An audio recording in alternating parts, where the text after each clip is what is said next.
ഈ കേസ് ഒതുക്കി തീർക്കാൻ കൈക്കൂലി എന്ന പരാതിയിൽ ഡൽഹി ED ഓഫീസിൽ ഹാജരാകാൻ പരാതിക്കാരന് സമൻസ് നൽകിയിരിക്കുകയാണ്.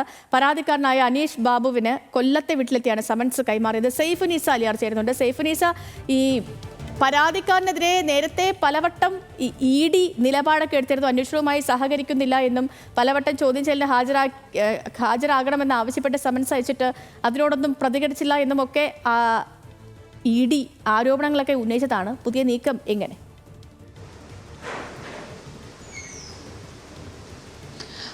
സേതുലക്ഷ്മി, ഇതിൽ പ്രധാനപ്പെട്ട കാര്യം EDയുടെ ഡൽഹി യൂണിറ്റാണ് ഇപ്പോൾ ചോദ്യം ചെയ്യലിന് ഹാജരാക്കാൻ അനീഷ് ബാബുവിന് നോട്ടീസ് നൽകിയിരിക്കുന്നത് എന്നുള്ളതാണ്.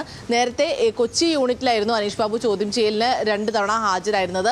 അതിനുശേഷമാണ് ഈ കൈക്കൂലി ആവശ്യപ്പെട്ട ഒരു സംഘം സമീപിക്കുകയും ED ഉദ്യോഗസ്ഥർക്ക് വേണ്ടി കൈക്കൂലി നൽകി കഴിഞ്ഞാൽ ഈ കേസിൽ നിന്ന് രക്ഷപ്പെടുത്താമെന്ന വാഗ്ദാനം ലഭിക്കുകയും ചെയ്തു. ഇതാണ് അനീഷ് ബാബുവിനെ വിജിലൻസിന് പരാതി നൽകാൻ പ്രേരിപ്പിച്ചത്. പിന്നീടാണ് വിജിലൻസ് ഇതുമായി ബന്ധപ്പെട്ട് വിൽസൺ ഒപ്പം തന്നെ മുരളി മുകേഷ് എന്ന 2 പേരെ അറസ്റ്റ് ചെയ്യുകയും ഒപ്പം തന്നെ ഒരു ചാർട്ടേഡ് അക്കൗണ്ടന്റായ രഞ്ജിത്ത് വാര്യരെ പിടികൂടുകയും ഒക്കെ ചെയ്തത്.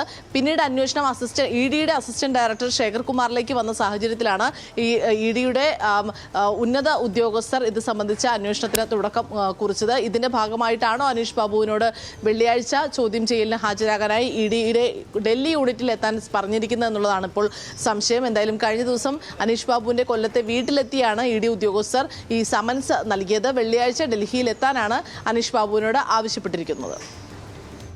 ശരി സൈഫുനീസ, വ്യക്തമാണ്.